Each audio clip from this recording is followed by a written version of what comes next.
presidenta de la Confemel, Zaida Arteta, para los que no me conocen. Les queremos dar la bienvenida calurosa al Uruguay, a Punta del Este, que es una de las ciudades más bonitas de Uruguay. Espero que tengan la posibilidad de pasear un poquito, los que están poco tiempo y los que están mucho tiempo, de pasear mucho después de la reunión. Vamos a tener en estos 2 días 2 instancias. La jornada de hoy, que ahora les voy a explicar cuál es el objetivo, aunque ustedes lo habrán visto en el programa, y la jornada de mañana, que es una asamblea de Confemel, donde distintos países, que todavía algunos están llegando, vamos a discutir una agenda bastante apretada, donde se va a discutir, bueno, un reglamento de funcionamiento que estamos trabajando durante este año y también un estudio de diagnóstico sobre las perspectivas y los objetivos de Confemel en los próximos años. Pero para centrarme un poquito en la jornada de hoy, hemos decidido tomar como eje los aspectos éticos que se están discutiendo a nivel de cada país y también a nivel mundial y poder hacer la conjunción entre lo que muchas veces los médicos que trabajamos todos los días, que no somos especialistas en deontología ni en ética médica, pensamos y vemos, y las declaraciones, el cambio de código de ética de la Asociación Médica Mundial, la discusión y probable cambio de la declaración de Helsinki para el año que viene, que también hay un grupo de trabajo en la Asociación Médica Mundial. Entonces dijimos, todo esto que se está discutiendo, donde Confemel tiene que tener quizás una voz mucho más fuerte de la que posiblemente ha tenido en otros momentos, aunque para la declaración de Helsinki, cuando vamos a ver, Confemel ha tenido una voz muy fuerte y clara en algunas de las definiciones, que no ha sido tomada en cuenta, ya lo adelanto.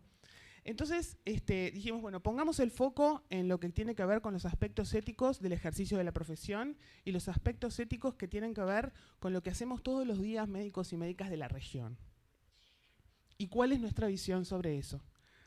Por eso elegimos esta jornada de hoy, invitamos de Uruguay a muchas personas que trabajan en el tema y, bueno, y a las delegaciones también. Intentamos que en las mesas hubiera visiones muy diversas de la mayor diversidad posible de países. Y bueno, espero que podamos discutir, tener ideas intercambiadas que en el día de mañana, en unas declaraciones que están propuestas, que algunos grupos de trabajo han propuesto, que los miembros de Confemel han recibido. La idea es en el día de mañana poder hacer discutir esas declaraciones y tomar postura como Confemel sobre alguno de estos temas. Bueno, entonces simplemente decirles que el resultado de lo que nuestra confederación pretende es el bienestar de médicos y médicas, el bienestar de la población, la salud de la población y que el ejercicio profesional sea saludable y que tenga principios y rectores y normas a los cuales nosotros podamos adherir y podamos cambiar muchas veces la práctica en base a esos principios. Los voy a dejar con la primera mesa, que la va a coordinar el doctor Gustavo Greco, que es el presidente anterior del Sindicato Médico del Uruguay, o sea que yo recibí el mando de Gustavo.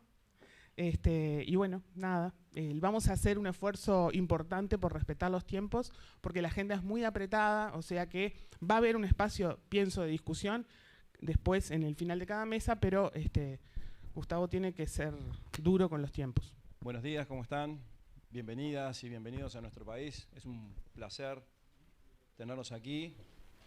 Créanos que soñamos mucho durante mucho tiempo con este evento, que haciendo memoria, lo teníamos previsto para el 2020, 3 años después, pero aquí estamos.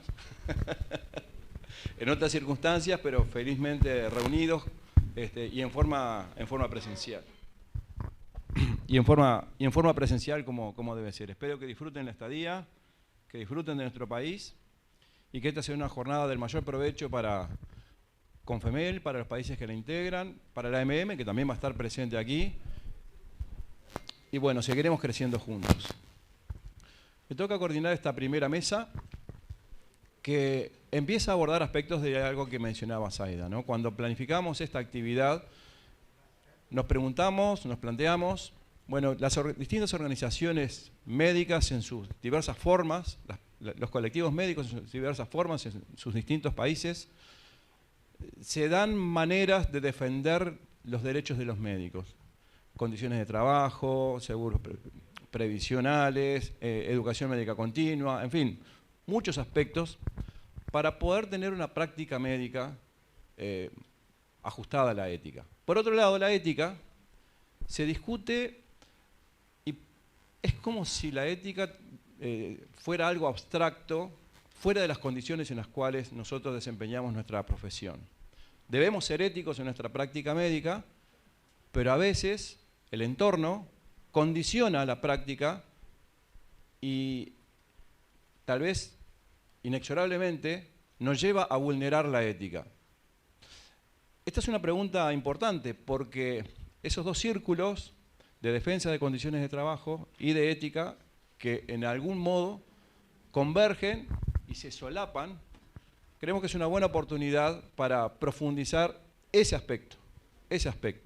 Debemos mejorar nuestras condiciones de trabajo para tener una práctica médica lo más ajustada a la ética, y la ética debe empujar a nuestras organizaciones a mejorar las condiciones de trabajo para que realmente nuestra práctica sea ética. En esta primera mesa vamos a empezar a abordar este aspecto y voy a presentar a los 4 expositores, las 4, porque hay un predominio femenino. Va a comenzar la doctora Soledad Iglesias. La doctora Soledad Iglesias es médica pediatra de aquí de Uruguay. Es la directora de la Unidad de Negociación Colectiva del Sindicato Médico del Uruguay desde hace muchos años y es una fervorosa defensora de los derechos de los médicos, todos los días con nosotros aquí en el sindicato. Va a seguir la doctora Raquel Gutiérrez, que acaba de llegar. Es la presidenta del Colegio Médico de Panamá, profesora del Departamento de Medicina Familiar de la Facultad de Medicina de Panamá, de la Facultad de Medicina de la Universidad de Panamá. Será la segunda exposición. Le sigue la doctora Débora Cavalcanti, también una amiga de esta casa de hace muchísimos años. Es la segunda vicepresidenta del Conselho Regional de Médicos de Paraíba, profesora de bioética, doctorada en la Universidad de Oporto y profesora de la Facultad de Medicina de Nueva Esperanza de Paraíba. Y finalmente, el doctor Tomás Cobo, médico anestesiólogo, presidente de la Organización Médica Colegial de España y vicepresidente de la Unión de Médicos Especialistas de Europa, la UEMS. Así que ya quedan los 4 presentados. Voy a ser muy estricto con el tiempo, a ver si podemos cumplir con los plazos. Y adelante, disfruten de las presentaciones. Adelante, Soledad. Para nosotros es un placer estar adelante de lo que es la Confemel. Hemos participado de algunas otras actividades previamente. Felicitaciones a la presidenta del SMU por ser la primer presidenta mujer de Confemel. La idea es intercambiar en algunos minutos este tema de cómo influyen las condiciones de trabajo en la ética médica, como decía el doctor Gustavo Greco, y ver de qué manera las condiciones en las que nosotros trabajamos, nos vinculamos, trabajamos con nuestros pacientes, nos vinculamos con nuestros colegas, las condiciones en las cuales estamos generando medicina y realizando nuestro ejercicio día a día, y además, que no puede faltar porque inexorablemente van de la mano las remuneraciones y el esquema de facturación, por ejemplo, es uno de los que vamos a hablar, y de salarial, también afectan los principios, el ejercicio de los principios de la ética médica. Vamos a avanzar.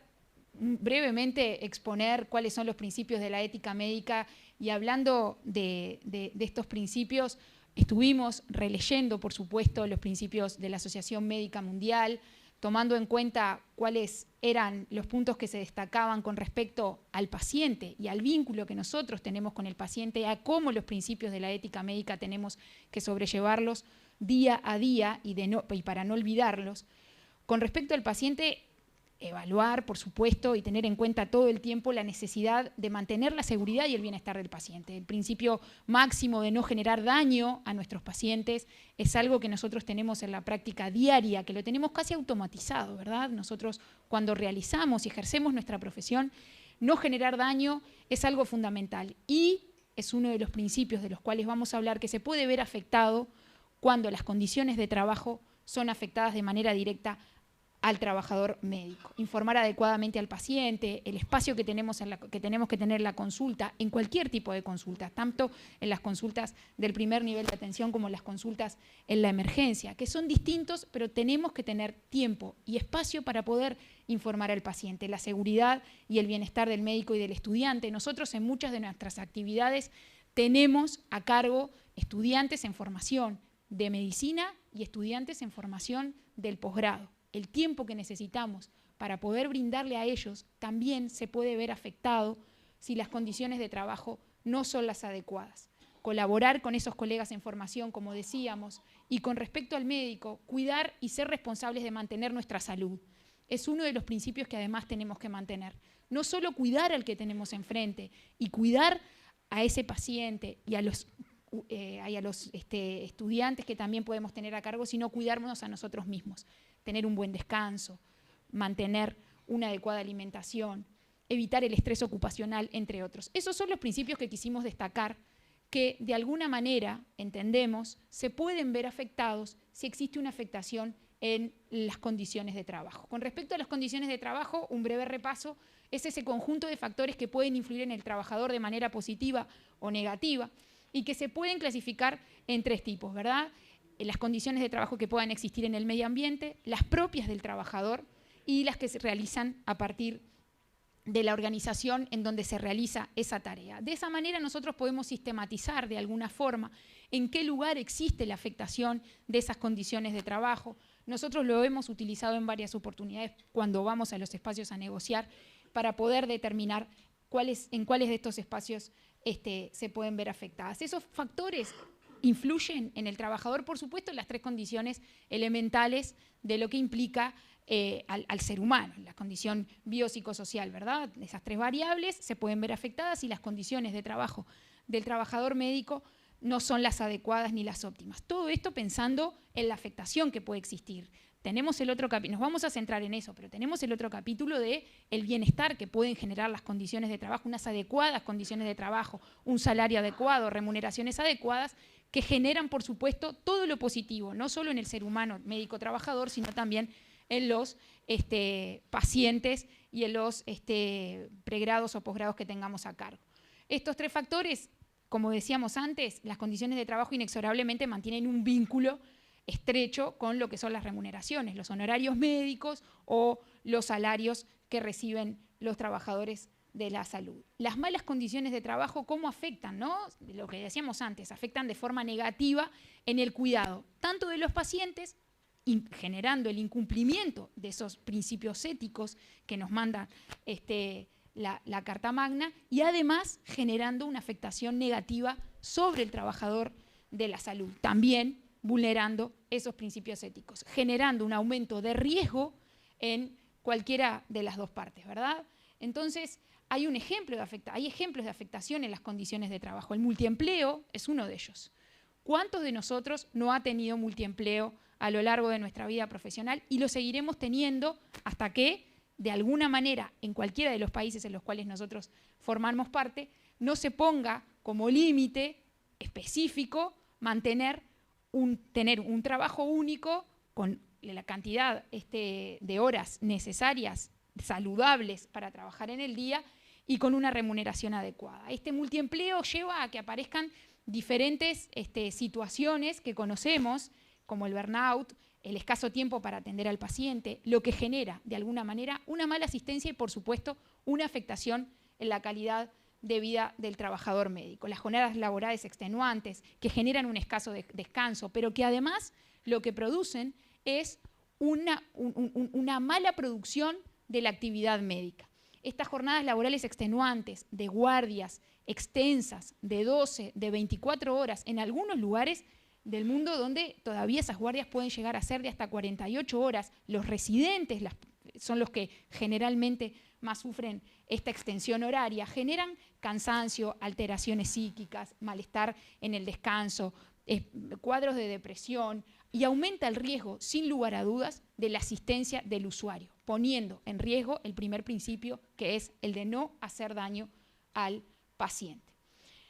Las bajas remuneraciones y los contratos precarios lo que generan es un círculo vicioso de poder tener mayor empleo para poder tener una remuneración adecuada a fin de mes entre todos los trabajos que se pueden reunir. Los contratos precarios hacen que los trabajadores médicos no tengan de alguna manera ni el sostén ni la seguridad en cada uno de los empleos que tienen, pero que además vean afectada su seguridad social en el momento en el que se produce el trabajo y a futuro también. Eso genera, ese escaso tiempo, nuevamente, el círculo vicioso de poder producir una mala praxis a diario. El mal clima laboral, este problema es un problema que tenemos a nivel social y a nivel mundial. ¿Por qué se genera el mal clima laboral? Porque la violencia de alguna manera ha calado hondo en lo que es la sociedad del siglo XXI, ¿verdad? Pero además, por todos los temas y los puntos que venimos tratando previamente en esta presentación, se genera a partir del estrés y de la sobrecarga el mal estado de cada uno de los trabajadores y el mal vínculo en la salud. Existe, y lo ponemos ahí porque para nosotros es importante, porque de hecho lo estamos viviendo en algunos lugares acá en Uruguay, la persecución y los procesos disciplinarios negativos de los jefes de los servicios, de las gerencias de los hospitales y de los sanatorios. Eso genera un mal vínculo entre los colegas y la jefatura, la imposibilidad de informar a las autoridades sobre las presiones individuales que pueden existir, y esto genera que de alguna manera los integrantes del equipo de salud se puedan ver sometidos a represalias. El tema de la telemedicina, nosotros elegimos incorporarlo porque si bien es una herramienta que llegó, y entendemos que llegó para quedarse, y que ayudó muchísimo en el momento de la pandemia, entendemos que ese espacio virtual debería, al menos en un principio, ser delimitado para poder cumplir con los principios de lo que implica la consulta médica y mantener los aspectos de la consulta médica dentro de lo que es avalable. Las malas condiciones edilicias y tecnológicas, eso también genera una afectación en la atención, el registro de los procedimientos, una mala calidad en el registro de los procedimientos, en el registro de la historia clínica, todo eso pone en riesgo el cumplimiento de los principios de la ética médica. Contar con los insumos necesarios para la asistencia, los procesos asistenciales, si no tenemos los insumos necesarios, no van a tener el resultado bueno en la calidad que nosotros queremos que se produzcan. Entonces, la pregunta es, ¿cómo podemos mejorar esta situación? Informando y formando a los médicos de que este vínculo y esta relación entre los principios éticos y las condiciones de trabajo y remuneraciones existe y que unos se pueden ver afectados por los otros. Mejorando las condiciones de trabajo y de remuneraciones de los médicos. Nosotros acá en Uruguay, y entiendo que en el resto del mundo también debe suceder igual, tenemos espacios de negociación para poder reclamar porque las condiciones de trabajo y las remuneraciones sean medianamente aceptables y podamos generar una medicina de calidad. Espacios de negociación bipartitas entre los trabajadores y las empresas, y espacios de negociación tripartitas donde negociamos los aumentos salariales y los laudos y las condiciones de trabajo en conjunto con el gobierno y las instituciones. Ahí era lo que mencionábamos, creando los espacios de negociación. Y vamos a dar, para terminar, algunos ejemplos de lo que ha sucedido en Uruguay y de lo que hemos transitado en los últimos años en lo que hace referencia a la mejora de las condiciones de trabajo que, insisto una vez más, terminan afectando estas mejoras de manera positiva al cumplimiento de los principios de ética. La reforma del trabajo médico que incorporamos, que impulsó el Sindicato Médico en el año 2012, igual que impulsó la reforma del Sistema Nacional de Salud, el Sindicato Médico en este país, y que se implementó en el año 2007. Esto implica una concentración de empleo, mejores remuneraciones, mejora en los contratos y mejora en los beneficios sociales para los trabajadores médicos. ¿Esto qué implica además? Implica que el médico permanece trabajando en las instituciones más tiempo, que puede dar seguimiento a sus pacientes, que los conoce, que está más tranquilo, que tiene mejor vínculo con las relaciones con sus colegas. El aumento del tiempo en la consulta médica. Esto es una lucha que venimos dando desde hace mucho tiempo y es un punto que, ya cierro, ya me queda esto y otra más. Y es un punto que discutimos, trabajamos en el año 2019 y en el 2022, durante la presidencia de nuestra presidenta, logramos restablecerlo, la licencia maternal de 6 meses para las trabajadoras médicas y los espacios para la lactancia materna y las negociaciones bipartitas que veníamos diciendo. Queda pendiente definir en la actualidad una dotación de médicos mínima en las emergencias de cada uno de los hospitales y de los sanatorios del Uruguay, que eso está pendiente, como decíamos, para mejorar el número de médicos. Eso es todo. Muchas gracias. Le pedimos a la doctora Gutiérrez.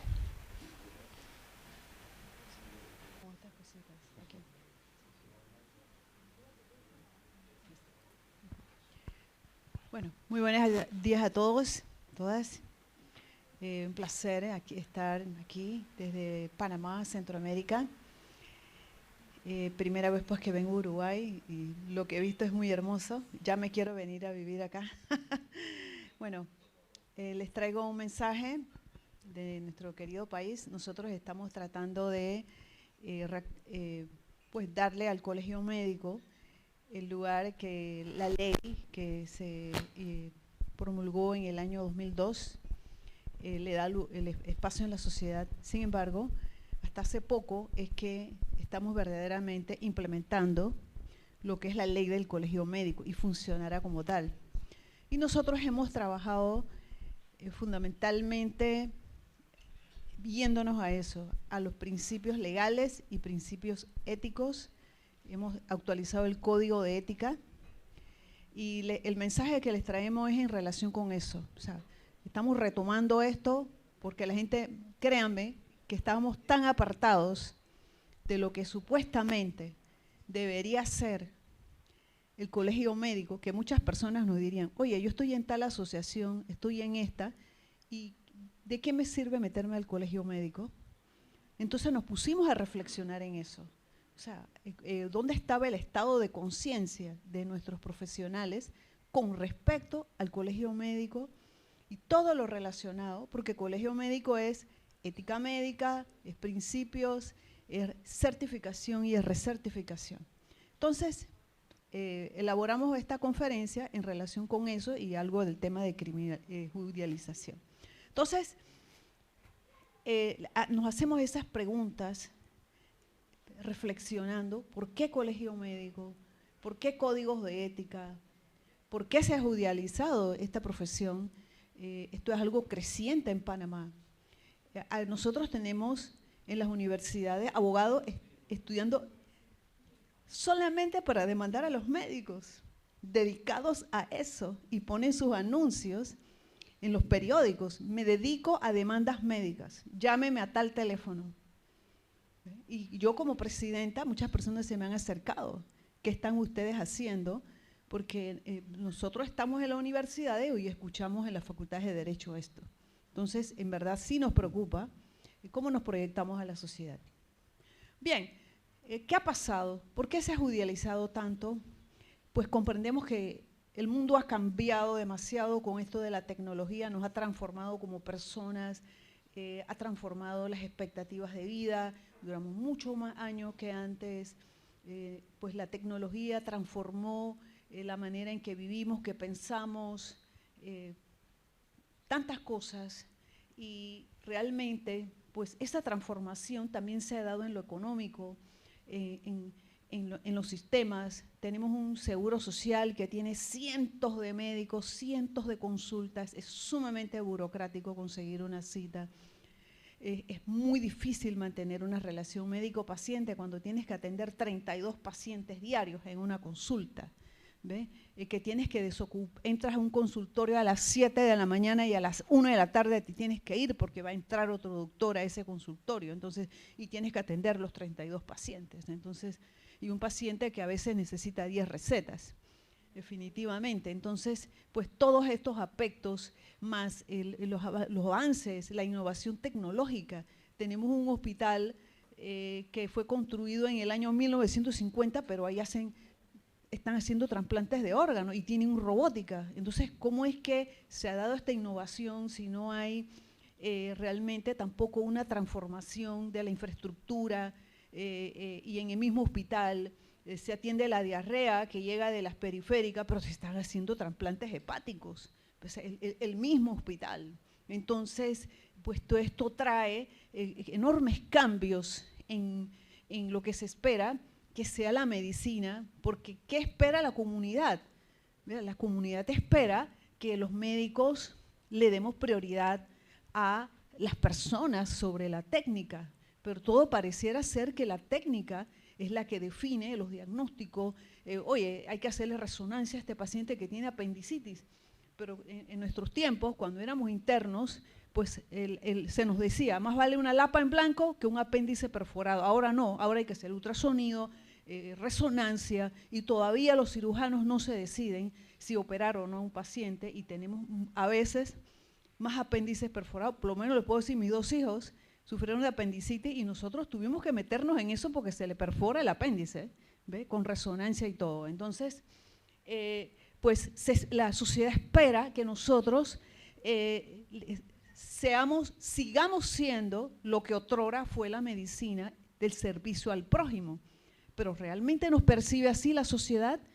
La sociedad nos percibe a la mayor parte de los médicos como personas de servicio al prójimo, ¿verdad?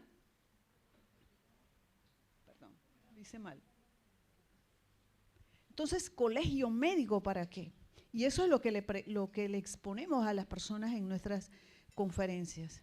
Es necesario autorregularnos, ¿verdad? Que las situaciones que se dan en nuestra profesión, aquellos doctores que no se muestran humanos, que no dan educación a sus pacientes, que no nos unimos para pelear mejores condiciones de trabajo, porque eso discúlpeme, pero eso hay que unirse y exigirlo.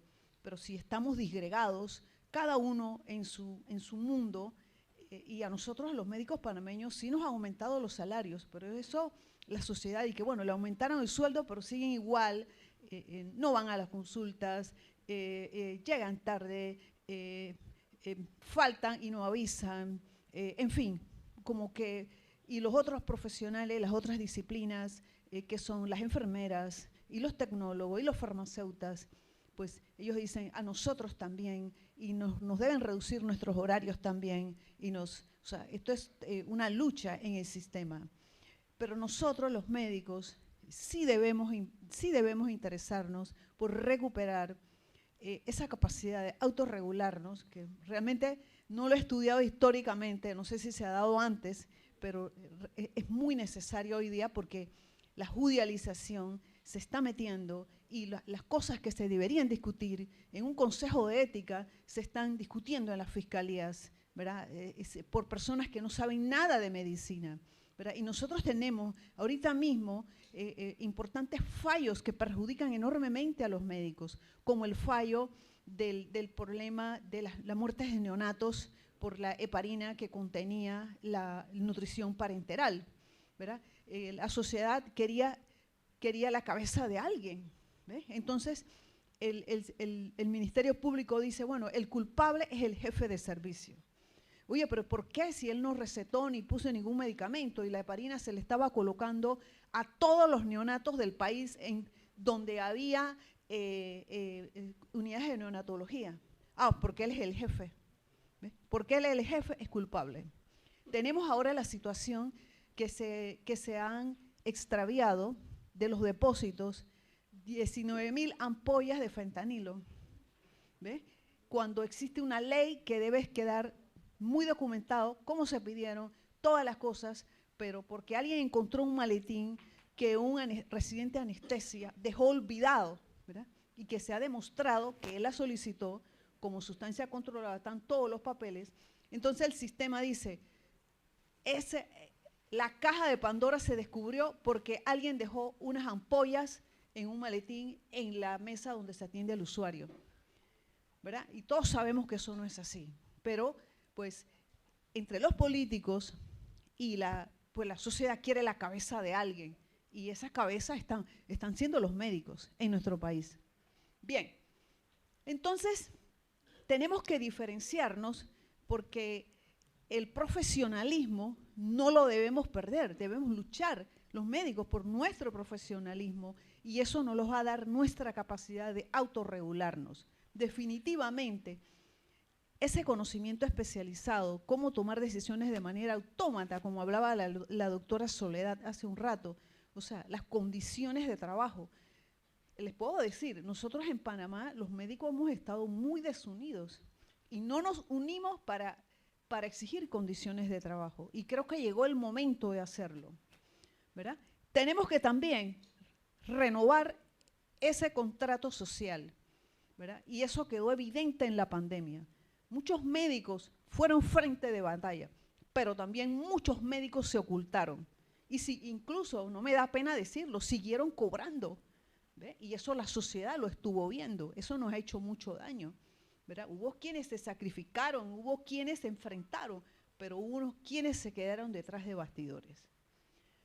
Entonces, no todo el mundo estuvo a la misma altura, y esta ética médica tenemos que retomarla. Esto es muy necesario porque los eventos que se dan a nivel mundial, lo que se publica en todos los medios, que la información tiene acceso hoy día, exige una mayor participación y comportamiento de los médicos. Pero estos códigos de ética en la sociedad son necesarios porque pues la historia universal habla de que ha habido enormes injusticias y que hay un mundo paralelo, y que no sabemos cómo es posible que estas cosas ocurran hoy día, ¿verdad? Esto lo saqué de UNDOP, que es la comunidad. Yo participé con ellos en esto de las trata de personas, ¿verdad? Bien. Y esto, ¿verdad? ¿Por qué el médico exige este comportamiento especial? Vean, somos de compromiso social y en alguna forma la sociedad nos debe percibir de esta manera, ¿verdad? El código de ética no puede quedar engavetado porque hay demasiadas situaciones que la sociedad percibe que no son aceptables para que tengamos ese respeto en la sociedad. Así que esta es un estudio que se hizo en la Clínica Mayo. ¿Y qué pedían los pacientes? Trato. Querían comunicación de parte de los médicos y profesionalismo. Esto, entonces, retomar la educación en las escuelas de medicina y la educación continua y los códigos de ética. Estamos trabajando en eso y eso es lo que le podemos compartir. Muchas gracias.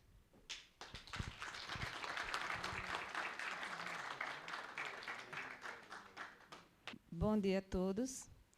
Vou falar em português, porque português também é uma língua oficial da Confemel e o meu espanhol é incompreensível. Então, eu sou Débora Cavalcante, estou ocupando a 2ª vice-presidência do Conselho Regional de Medicina do Estado da Paraíba. Como Zaida, também sou a primeira mulher a ocupar essa função. Falo isso porque até pode surpreender muitos de vocês, mas a nossa medicina ainda tem um pouquinho de predominância dos homens, né? Com relação aos alunos lá no Brasil, a gente já está com a quantidade muito maior de alunas do que de alunos, mas eu acredito que é a tendência da medicina. Então, eu queria agradecer muito à nossa querida Zaida o convite.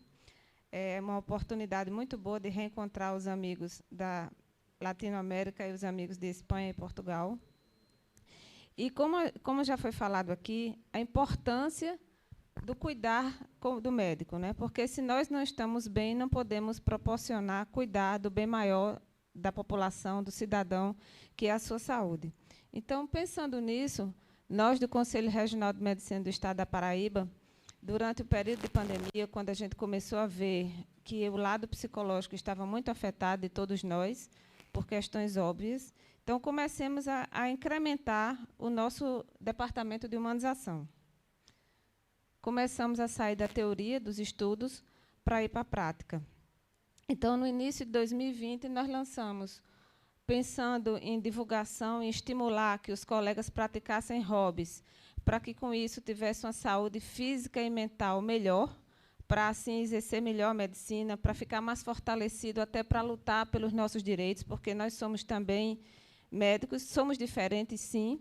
Eu acredito que a nossa profissão não pode ser igualada com os outros trabalhadores, nem da saúde, nem de outros, porque nós temos um poder de decisão, muitas vezes, muito difícil, sofremos muito com os dilemas éticos e bioéticos, então é muito importante que estejamos bem, nossa cabeça estando boa, nosso corpo bem, para poder fazer isso com os nossos pacientes. Então, pensando nisso, começamos a estimular os colegas que praticassem os hobbies, mas como fazer isso? Mostrando os que já fazem, né, para que incentivassem, estimulassem os outros.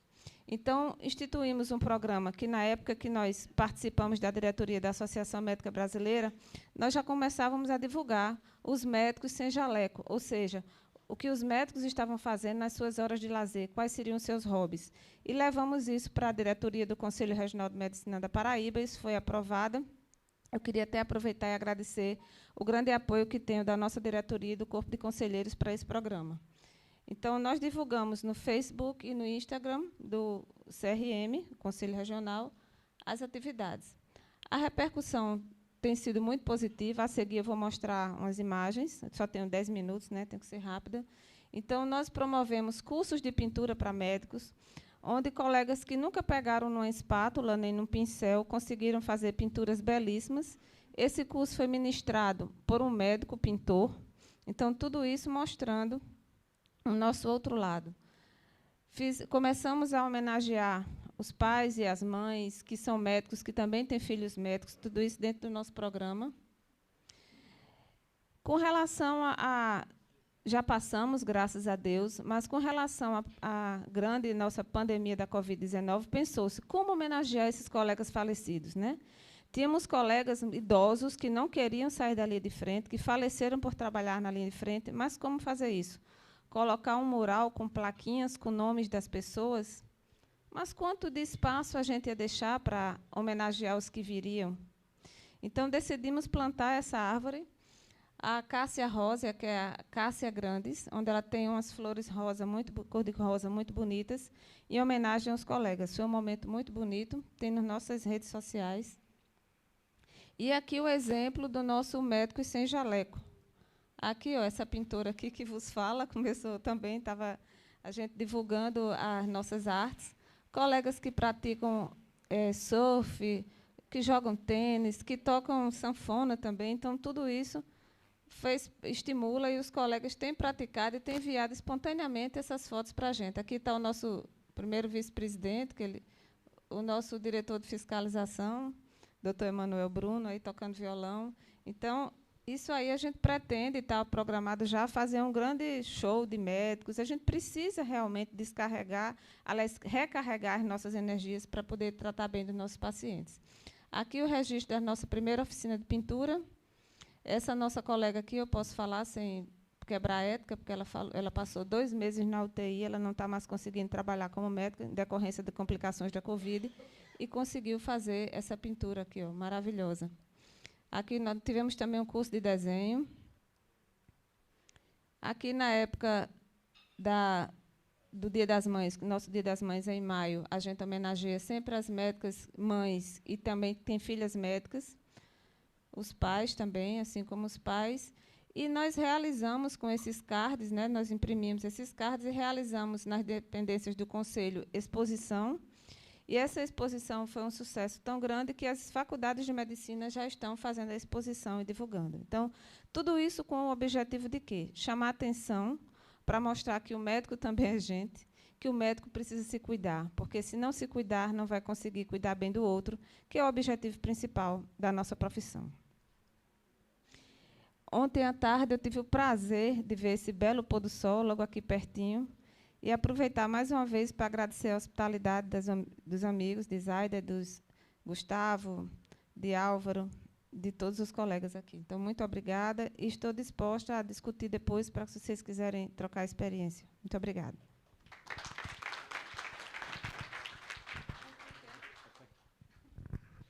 No traigo diapositivas porque me imaginaba que iba a ir el último y que vamos muy mal de tiempo, así que voy a ajustarlo para que luego tengamos tiempo para el debate. Agradecer al Sindicato Médico de Uruguay por organizar esta reunión, agradeceroslo de verdad, y una grandísima oportunidad para conocer esta tierra tan bonita, que me he quedado impresionado, se lo comentaba antes a la presidenta, en el viaje en el taxi desde el aeropuerto hasta aquí, todo esto de Punta Ballena y tal, absolutamente maravilloso. De hecho, en el taxi hemos preguntado hasta el precio de los pisos. Muchas gracias, de verdad. Dar la bienvenida a todos, ponerme a vuestra entera disposición, ahora que voy a hablar 5 o 10 minutos, pero luego para lo que, si puedo ayudar en algo, estaré encantado. Traigo de parte del presidente de la Unión Europea de Médicos Especialistas, de Vasilios Papalois, un recuerdo muy particular para Confemel y el mismo ánimo que yo, la más absoluta disposición para trabajar codo con codo. Sabéis que firmamos el convenio entre la Unión Europea de Médicos Especialistas y la Confemel en Asunción, en Paraguay, hace unos meses, y eso sí que ha sido realmente un hito de colaboración que tiene que hacer que trabajemos todos los médicos unidos. Daros la noticia de que el pasado 17 de diciembre de 2022, por fin, y después de 8 años de trabajo y de monótonas reuniones, dio a luz el nuevo Código de Deontología Médica de la Organización Médica Colegial de España, que se alinea con los principios universales de la medicina, la beneficencia, la no maleficencia, la autonomía y la justicia, pero también con el Código de Ética Internacional que se aprobó en noviembre en Berlín. Lo han recordado mis 3 compañeras, a las que aprovecho también para dar las gracias y darles la enhorabuena por sus presentaciones, a Soledad, a Raquel y a Débora. Pero fijaros, a la hora de explicar la importancia que tiene el Código Deontológico, yo siempre digo que es el ventrículo izquierdo de lo que es la organización médica colegial. Y es importante que nos quitemos el mantra ese que vive la sociedad, que nos ve a los colegios de médicos como entidades corporativistas, porque muy al contrario, lo que somos es defensores de la sociedad. Si algo tiene ese código deontológico, si algo guarda en sus entrañas, si algo tiene en el fondo y en su alma, es la defensa de la dignidad del ser humano, y en particular de los más débiles y de los más quebradizos, la dignidad de los enfermos. Eso es lo que guarda el Código de Deontología Médica, y eso se alinea también con esas palabras tan bonitas que dijo Willy Brandt, un canciller alemán en los años 80, que no hay creencia, sea esta ética filosófica o religiosa, que esté por encima de la dignidad del ser humano. Esa debe ser, decía, la verdadera lucha del hombre social, y esa debe de ser la parte integral de lo que es la profesión médica, la clave de nuestra vocación como médicos. Y esto se lo tenemos que explicar a la sociedad, a la población. Por eso lo hacemos. Habiendo dicho esto, en el Código de Deontología, y hablando por la parte que me toca, hablábamos de la importancia de la formación médica continuada. Y sí, tenemos un artículo que es el 77.1 en el que se enfatiza la obligación ética que tiene el médico de mantener sus conocimientos actualizados para proveer de una asistencia médica de excelencia, ¿no? Bueno, pero aquí nos encontramos con un problema. Cuando vamos a la administración y le decimos esto, nos dice, pues estupendo, vamos a regularlo. No, mire, no, usted no lo tiene que regular, lo tenemos que regular nosotros, porque la clave de los colegios de médicos, de las organizaciones médicas, es precisamente la autorregulación, porque somos nosotros los que conocemos y tenemos el mapa de conocimientos y competencias que cada uno de los médicos debe tener en cada una de las especialidades que tiene. Y esa recertificación debe estar avalada por el sitio en el que reside el conocimiento, que son las sociedades científicas que corresponda a cada una de ellas. ¿Qué papel tiene, aparte de que las sociedades científicas, donde reside el conocimiento, se encargue de la recertificación? Hay una parte que es la parte de la que hablamos, la ética. Bueno, pues ahí las organizaciones médicas colegiales juegan el papel de vigilar 3 cosas. 1, que no exista ningún expediente abierto, ético o deontológico a esa persona a la hora de que vaya a validar su colegiación. 2, que esté trabajando de lo que dice que trabaja. Y 3, que esté sano. Esto es lo que en España hemos dividido en lo que llamamos VPC/R, validación periódica de la colegiación / recertificación. La parte de validación periódica de la colegiación, que entraña esos 3 ángulos que os he dicho, que no haya expediente ético, que uno trabaje de lo que dice que trabaja y que esté sano, que presente un certificado médico en el que esté sano, que enlaza la barra con la recertificación. Esa recertificación, cada una de las sociedades científicas es la encargada de elaborar el mapa de conocimientos y competencias. Y una vez elaborado, ponerlo en una plataforma para que voluntariamente el médico, pero con ese compromiso deontológico, haga su recertificación. Y cuando le decimos a la administración, oiga, no, es que no queremos que usted lo regule, ¿por qué lo decimos? Porque hay experiencias en las que con un entusiasmo por parte de las sociedades científicas, por parte de las organizaciones médico-colegiales y por parte de la administración se establecieron unas líneas de recertificación para los profesionales. Y hay dos países en los que esto se llevó a cabo, que son Holanda y Reino Unido. ¿Y cuál es la experiencia que han tenido 12 años después? Una absoluta catástrofe, porque la recertificación y la validación periódica se convirtió en una ruta draconiana de acumulación de papeles para presentar a la administración para que lo diera, completamente alejado del objetivo final, que es la formación médica y la actualización de conocimientos. Oiga, entonces, ¿qué es lo que van a hacer ustedes que nosotros como administración no podamos hacer? Pues mire, vamos a hacer lo siguiente, y es hacer lo más intuitivo, lo más fácil, lo menos punitivo, lo más asequible, la formación médica continuada. Y lo vamos a hacer de todas las maneras que se nos ocurran. Ese es un trabajo que desde la UEMS hacemos y estoy seguro que con la Confemel lo vamos a trabajar codo a codo en la misma dirección, que es facilitar al máximo el acceso a esa formación, en lo que ya incluso se llaman las píldoras formativas. Uno ya coge el móvil y en 5 minutos o en 10 minutos recibe una píldora de formación médica continuada que puede estar acreditada.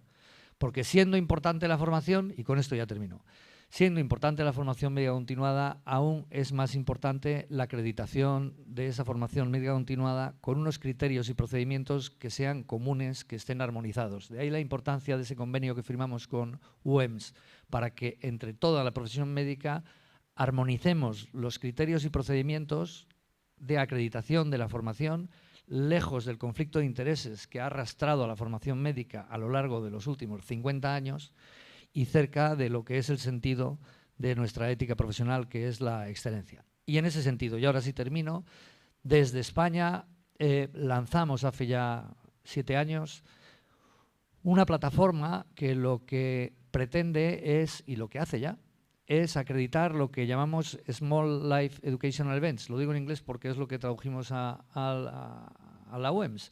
Y lo que quiere decir es la acreditación de los pequeños eventos formativos, entendiendo por pequeños eventos formativos aquellos que ocupan desde 10 personas hasta 200, que es en el lugar en el que se transmite el conocimiento habitualmente.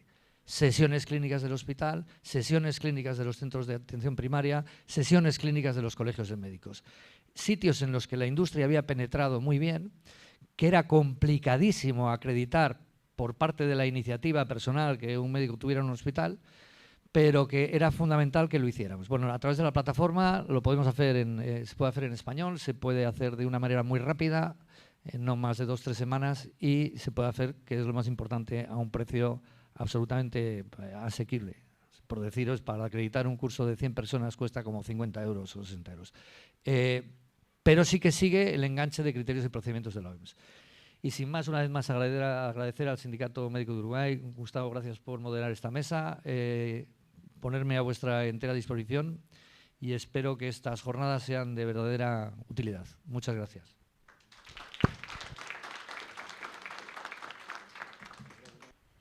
Bueno, sorprendentemente, tenemos tiempo.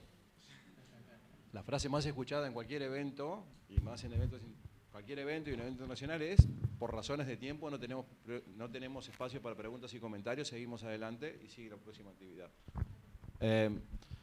Pero tenemos de unos 20 minutos como para poder intercambiar y escuchar otras voces respecto a lo que nuestros colegas aquí nos han transmitido. Hemos escuchado preciosas ponencias sobre distintos aspectos de cómo condiciones de trabajo, humanización, judicialización y educación médica continua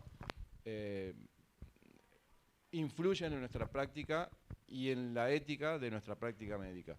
Así que si alguien quiere tomar la posta y hacer algún comentario, no sean tímidos, por favor, que de esto se trata.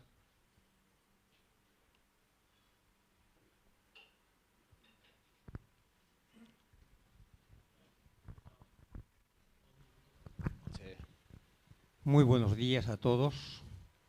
Soy el doctor Edgar Villegas Gallo, presidente del Colegio Médico de La Paz y el perteneciente al Colegio Médico de Bolivia.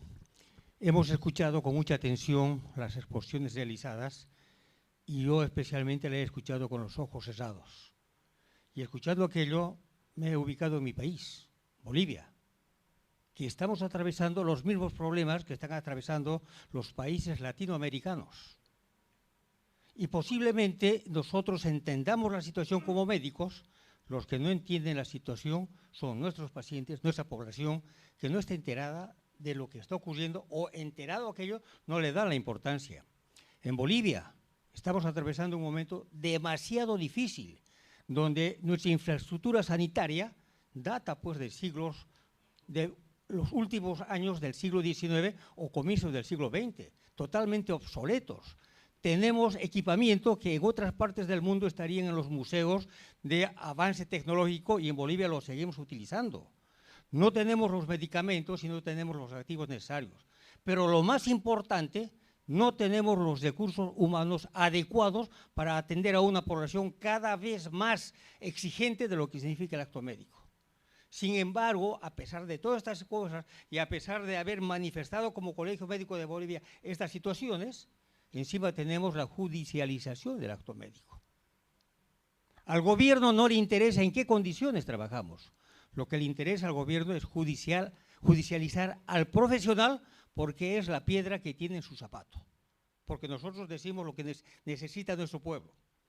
Pero yo quiero terminar esto manifestando que hoy hemos escuchado los diferentes problemas con los que estamos atravesando. Quisiera concluir esta reunión y este encuentro nacional, este encuentro de Confemel, con las soluciones con las que debemos llegar a nuestro país. Y estamos hablando de unidad. Y yo no quiero unidad en Bolivia, porque la estamos buscando, sino quiero unidad de la Confemel. Y que nos manifestemos en cada país y en cada momento estos problemas álgidos que estamos atravesando y tener una respuesta para nosotros y para nuestra población. Porque nuestros mismos colegas no entienden lo que estamos hablando en este momento, porque alguien le dijo ya, unos actúan dentro del camino de la ética y otros fuera del camino de la ética.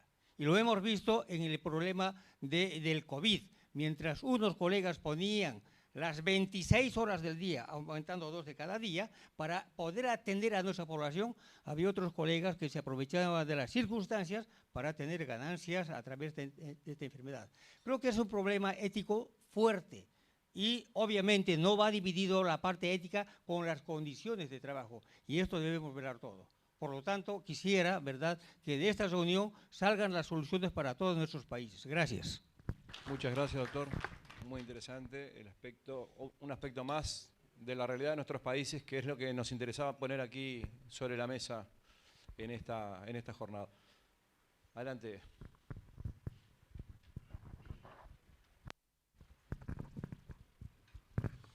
Muy buenos días a todos los participantes de Confemel. A Zaida, gracias por alojarnos esos días acá en Uruguay, Zaida, y gracias por todo el recibimiento. Soy el presidente del Colegio Médico de Bolivia. Agradecer a todos los colegios que están participando aquí de la Confemel y decirles primero que el Colegio Médico ha venido con todos los presidentes de mi país, justamente para que podamos ver algunas de las realidades y compartir lo que refiere esto que es Confemel a nivel de Bolivia. Qué difícil es hablar de ética, qué difícil es hablar del mercado laboral, qué difícil es hablar de nuestro trabajo como tal, en lo que nos han mostrado los expositores. Uno pensaba que después de la pandemia nuestros sistemas de salud iban a estar realmente fortalecidos, porque ¿qué nos ha enseñado la pandemia? Nos ha enseñado que nuestros sistemas son realmente débiles. Pero quiero decirles que la realidad, o sea, uno se despierta después de la pandemia y la realidad ha vuelto a lo mismo.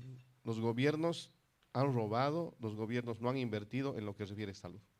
Y ese creo que es uno de los mensajes que nos da lo que son las exposiciones, porque uno vuelve a pensar y dice, el médico, ¿quién ha salvado la pandemia en todo este tiempo? Han sido los profesionales en salud. Y cuando estábamos en la trinchera, digamos así, estábamos en el frente de la batalla, éramos los dioses, éramos los que habíamos salvado, qué bueno los médicos y demás. Pero pasa la pandemia y no sé si les ha ocurrido en sus países, pero en Bolivia ocurre lo mismo. Hemos vuelto a que la gente vuelva a maltratar al profesional en salud. Y creo que esto es algo que también nos enseña de la parte ética, porque nos hemos convertido en el ámbito de que si nuestro sistema público de salud, en Bolivia, por ejemplo, lo que dice el doctor Villegas, presidente del Colegio Médico de La Paz, es cierto. En Bolivia, nuestra infraestructura, nuestro equipamiento, lastimosamente, pues es un equipamiento que data de muchos años. Pero hay el hecho de lo que se ve en la ética, el mercantilismo también que ha pasado en nuestros países. Y muchos profesionales han aprovechado de eso y muchas instituciones privadas han crecido muchísimo en lo que es la parte de equipamiento. Qué lindo sería que realmente podamos sacar de aquí conclusiones en lo que refiere qué es lo que debemos exigir a los gobiernos, porque nosotros, muchos pertenecemos al sistema de seguridad social, al sistema público de salud, y hoy día deberíamos tener ese concepto, ¿no es cierto? ¿Qué nos ha traído la pandemia? Por lo menos, como Bolivia les digo, nos ha traído el hecho de que hemos salvado vidas con la infraestructura y con el equipamiento precario que tenemos, pero hemos estado al frente. Y hemos estado tal vez a nivel de países que tienen mucha tecnología, pero los médicos allá hemos tratado de demostrar que sí podíamos atender y sí hemos encarado la pandemia. Pero hoy día deberíamos también sacar unas resoluciones en ver que hoy día nos damos cuenta de que los sistemas de salud realmente son precarios. Y hemos vuelto a la misma figura de antes de la pandemia. No sé si les pasa lo mismo, esto pasa en Bolivia y creo que con lo que estamos viendo, también hay que ir viendo lo que es la parte de formación de recursos humanos, los lugares de trabajo en Bolivia. Hay la norma de la OPS, 24 pacientes en 6 horas de trabajo, pero se atiende 30, 40 pacientes en esas 6 horas. Si no lo atiendes al paciente que ha llegado tarde, lo estresas al médico porque el médico tiene que salvarle al que tenía la ficha a las 8 de la mañana, llega cuando le da la gana y te grita o sea, te crea un estrés laboral. Y en la parte de formación de recursos humanos, porque los residentes que hacen las guardias, los residentes que nos sostienen a nosotros nuestro sistema de salud, porque hay que ser sinceros también, el residente en nuestro país y en los países no sé cómo será, pero para nosotros son una mano de obra barata, le decimos así, porque no les pagan como corresponde a los que son becarios, pero hacen turnos de 24, 48 y hasta 72 horas. Entonces, eso nos está creando muchos problemas del maltrato hacia el paciente. Nuestros residentes ya salen con ese chip, ¿no es cierto?, de el maltrato al paciente porque ellos han sido maltratados en la parte de su formación. Y creo que esas 3 cosas concluyen en esto, en poder sacar lo que decía Edgar, sacar lo que refiere cosas que realmente nos beneficien a todos. Como Bolivia, como les digo, hemos vuelto a la normalidad, a la precariedad de antes de la pandemia. Gracias. Muy bien. Les recuerdo que en la carpeta tienen 3 propuestas de resoluciones sobre distintos aspectos de la práctica médica en nuestros países que están puestas a consideración. Una de ellas aborda los aspectos de condiciones de trabajo y podemos intercambiar luego de la mesa y seguir trabajando en ese tema porque es del máximo interés de Confemel que cada una de las organizaciones médicas, particularmente en aquellos países donde hay mayores problemas para ejercer una práctica médica digna y ética, sientan el apoyo, el respaldo y de alguna manera eso llegue a los distintos gobiernos, y cuando digo gobiernos no distingo signo político al respecto, y que pueda eso ayudar a la profesión médica del país respectivo. ¿Alguien más que quiera?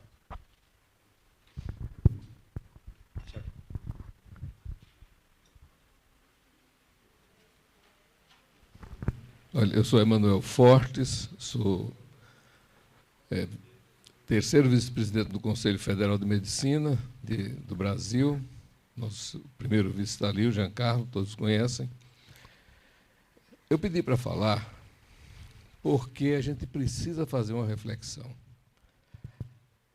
Desde 2009, compareço às Assembleias da Confemel, nós ouvimos o mesmo discurso, o mesmo vale de lágrimas, todos choram. E ninguém encontra uma solução. Eu vou fazer uma pergunta. Quantos de vocês em seus países sabem o impacto da prescrição médica? Não é da saúde, não. O que movimenta o sistema de saúde é a prescrição médica. Impacta no PIB? Alguém sabe?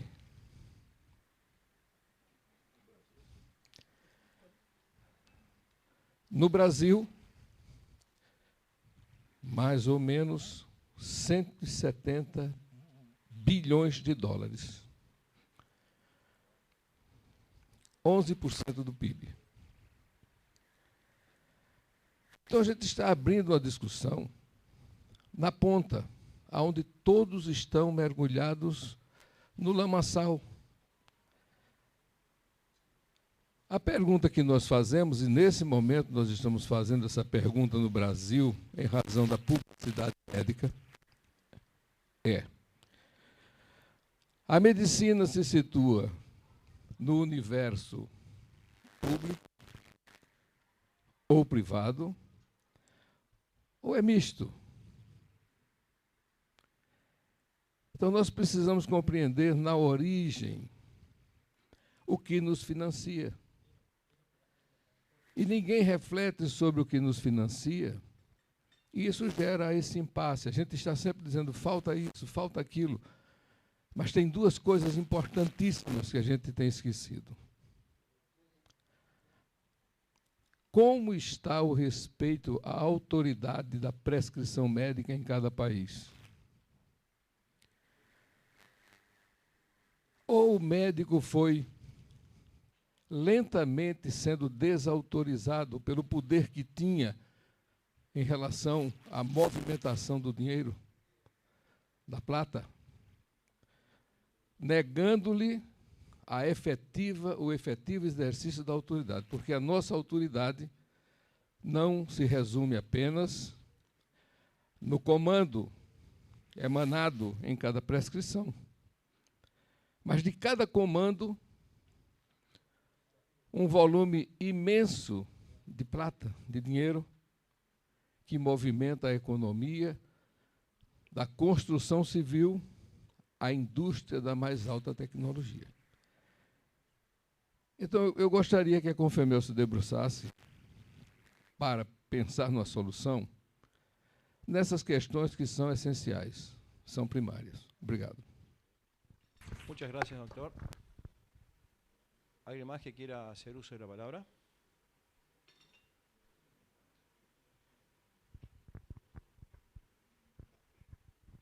Bien, tenemos unos minutitos más.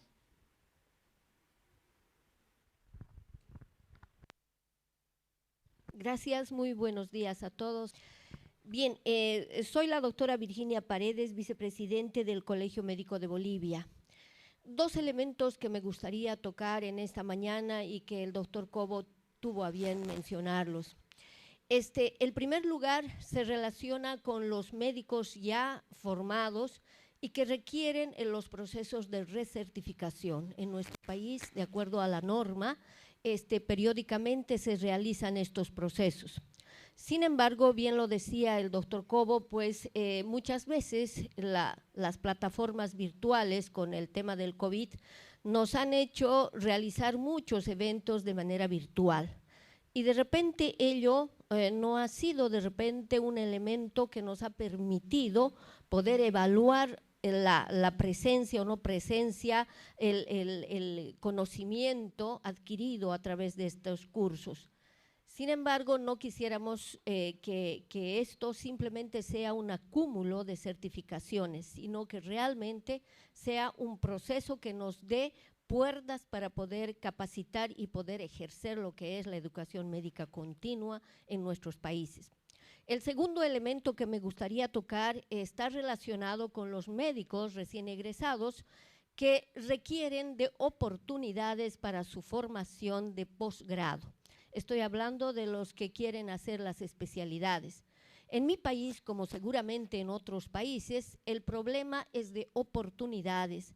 Muchos, miles de colegas jóvenes desean realizar su especialidad, pero lamentablemente en nuestro país las oportunidades son muy mínimas. Por eso es que me gustaría que en esta oportunidad, de repente, dentro de lo que es el reforzamiento de esta parte, también en las conclusiones podamos arribar algo que sea la oportunidad para todos los jóvenes que desean adquirir una especialidad. De repente eso ya lo podríamos tocar en las conclusiones, pero quisiera ponerlo aquí en la mesa, el hecho de que en mi país, como seguramente en otros, las oportunidades son muy mínimas y los médicos que desean especializarse no pueden acceder al posgrado por estas circunstancias. Entonces veamos de qué manera podríamos colaborar con los países como Bolivia o otros países que también requieren este tipo de oportunidad. Muchísimas gracias.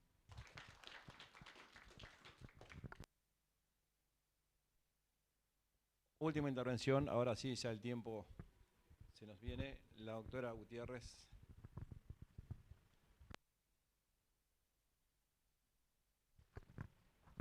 Muchas gracias. Voy a referirme a algo que mencionó precisamente el doctor Cobos, el mantra de ver a los colegios médicos como corporaciones, como sindicatos defendiendo pues nuestros derechos, y eso está muy bien, ¿ve? Y así se le ve también en nuestro país. Mira, métete a ese sindicato porque te van a defender y cualquier cosa, y bueno, eso es algo muy humano, ¿no? Pero también otras profesiones y la sociedad en general, mira cómo está este sindicato, mira cómo los médicos ahora pues se las han arreglado. Lo digo porque es como estoy como viéndome desde afuera, ¿no? Mira cómo lograron aumentar el salario y ahora no atienden y ahora no esto, y logran cosas, y luego vienen las enfermeras y vienen los tecnólogos, los turnos de 6 horas, ellos también trabajan 6 horas, y es como una cuestión que aprenden pero ¿y dónde están los pacientes? ¿Dónde está lo más importante a lo cual nos debemos, que son los pacientes? Muy poco. ¿Ve? ¿Dónde está el colegio médico cuando sucedió la crisis de los migrantes? No se sabe. Entonces, creo que es bien importante que nosotros también estemos muy unidos para preservar los principios éticos, ¿verdad? Para que las cosas se hagan bien. Para que realmente pues echemos adelante, porque en nuestro país sucede esto, que no hemos arrancado con la recertificación, a pesar de que están las leyes, pero hay muchos factores que intervienen y no nos hemos unido lo suficiente, y eso es lo que estamos tratando de hacer en esta junta directiva. Creo que es muy importante lo que dijo el doctor Cobos. O sea, la sociedad debe percibir que nosotros sí nos importa la ética, que hagamos las cosas bien y que verdaderamente nos importa la gente, la población, las personas vulnerables, ¿ve? Porque el mercantilismo pues es algo real, ¿ve? Y que te paguen bien, pues que eso está bien, pero no puede ser que, como sucede en mi país, que las personas atiendes muy mal a nivel público, pero a nivel privado eres una estrella, ¿ve? Entonces, y esto, el sindicato no dice nada, ¿ve? No dice nada. Entonces, el sindicato es para que hagamos las cosas bien, ¿verdad? Y que nos autorregulemos de verdad. Gracias. Muchas gracias, doctora Gutiérrez. Creo que ha sido una mesa más que interesante, donde empezamos a abordar los temas. Y creo que va a ser muy interesante el resto de las mesas y el debate que tenemos centrado en la ética y la profesión médica. Dos cositas. Una, vamos a hacer una pausa para un café, no sin agradecer a cada uno de los expositores que nos han, realmente ilustrado con sus ponencias.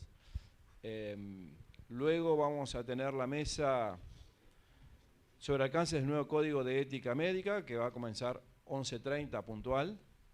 Y me pide la presidenta que les recuerde que también está en la carpeta que le hemos entregado con la inscripción, un libro que hemos presentado hace 2 días exactamente, que recoge los primeros 100 años de historia de la vida de nuestro Sindicato Médico del Uruguay, con lo que ha sido el pasaje de nuestra organización médica a través de la historia de este país en distintos aspectos. Y bueno, espero que lo disfruten, como así también su estadía aquí. Muchas gracias. Nos vemos 11:30.